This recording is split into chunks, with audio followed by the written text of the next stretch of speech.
એ ખરખું નીકળજો ભાઈ. 655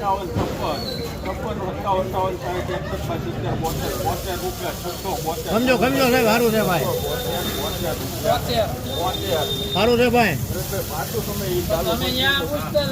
મેં પોણા 3 વખત 3 વખત કીધું કેટલી વખત તમે એને પૂછતા એટલે તમે આ બાજુ ફરો પછી હું બોલું બોલી જવાનું એમાં તમારે કોઈને વાટે નહીં રહેવાનું.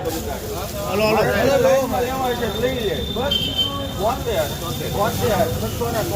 સારું છે ભાઈ, એ ખરખું છે. સારું છે ભરતભાઈ, એ ખરખું નીકળશે. 689 હાલો ને ભાઈ હાલો.